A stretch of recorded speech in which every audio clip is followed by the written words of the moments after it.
And welcome बच्चों। मैं हूं साक्षी और आज के लेक्चर में हम देखेंगे कि प्लाज्मा मेम्ब्रेन क्या होता है। इससे पहले जितनी भी वीडियोस आई थी उन सभी में हमने देखा कि सेल क्या होता है, सेल की डिस्कवरी किस तरह से हुई और सेल किन चीज़ों से मिलकर बना है, यानी कि सेल ऑर्गेनेल्स। अब आगे आने वाली सभी वीडियोस में हम वन बाय वन एक सेल ऑर्गेनेल को पढ़ेंगे। तो स्टार्ट करते हैं सबसे पहले प्लाज्मा मेम्ब्रेन या सेल मेम्ब्रेन के साथ। अगर हम बात करें प्लाज्मा मेम्ब्रेन की, तो प्लाज्मा मेम्ब्रेन को हम सेल मेम्ब्रेन के नाम से भी जानते हैं।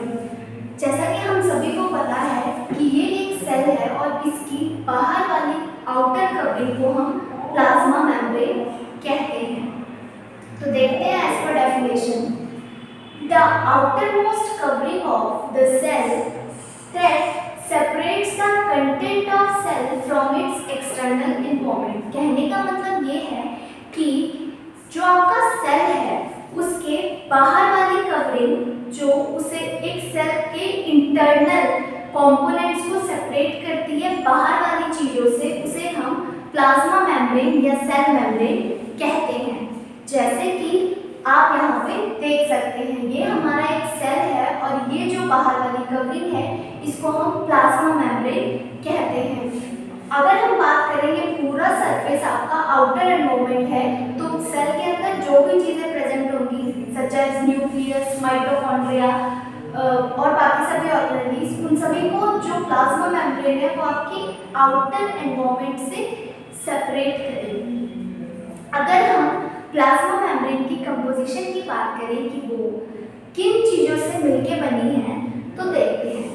Plasma membrane is flexible and it is made up of organic molecules called lipids and proteins. कहने का ये मतलब है कि प्लाज्मा मेम्ब्रेन एक फ्लेक्सिबल सब्सटेंस है या फिर प्लाज्मा मेम्ब्रेन में फ्लेक्सिबिलिटी प्रेजेंट है। और वो किस वजह से है? क्योंकि वो ऑर्गेनिक मॉलिक्यूल्स जैसे कि लिपिड या प्रोटीन, लिपिड और प्रोटीन से मिलके बनी है। तो अगर ये हमें दिया हुआ है प्लाज्मा मेम्ब्रेन का स्ट्रक्चर, तो यहाँ पे देखते हैं ये जो दो लेयर्स हैं, एक ये वाली और ये वाली, ये दोनों अलग अलग आपकी लिपिड्स की लेयर है। इसीलिए प्लाज्मा मेम्ब्रेन के स्ट्रक्चर को क्या कहा जाता है? Lipid bilayer. और यहाँ पे जो ब्लू कलर से बनाया हुआ है ये और ये क्या रिप्रेजेंट कर रहा है? प्रोटीन्स को रिप्रेजेंट कर रहा है। तो इट मीन्स हमारी प्लाज्मा मेम्ब्रेन फॉस्फोलिपिड बाइलेयर और प्रोटीन्स के मिलने से बनी हुई है। इसके साथ साथ इसमें कुछ और चीज़ें भी प्रेजेंट होती हैं, बट वो बहुत ही कम अमाउंट में प्रेजेंट होती हैं। मेजॉरिटी कंस्टिट्यूशन फॉस्फोलिपिड्स और प्रोटीन्स की ही होती है। अगर हम एक फॉस्फोलिपिड का स्ट्रक्चर देखें तो उसमें एक ये जो सर्कुलर पार्ट है ये हाइड्रोफिलिक हेड को रिप्रेजेंट करता है और नीचे वाली ये जो टेल है ये हाइड्रोफोबिक टेल है।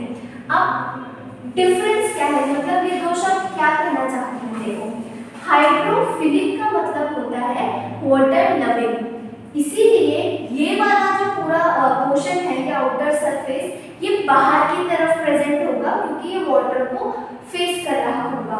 और ये जो टेल है आपने देखा ये प्लाज्मा मेम्ब्रेन में अंदर की तरफ प्रेजेंट है क्योंकि ये हाइड्रोफोबिक है, मतलब इसको पानी से डर लगता है। आगे देखते हैं प्लाज्मा मेम्ब्रेन का फंक्शन क्या होता है। प्लाज्मा मेम्ब्रेन अलाउज और permits the entry of some material in and out of cell। Plasma membrane का फंक्शन ये होता है कि वो किसी भी मटेरियल की एंट्री या एग्जिट को गाइड करता है। कहने का मतलब ये है कि ये एक्ट करेगा कि कौन सी चीज़ सेल के अंदर आ रही है और कौन सी चीज़ सेल के बाहर जा रही है, ये कौन गाइड कर रहा है, कौन इस चीज़ का ध्यान रख रहा है, वो प्लाज्मा मेम्ब्रेन होती है। प्लाज्मा मेम्ब्रेन को हम सिलेक्टिवली परमिएबल कहते हैं।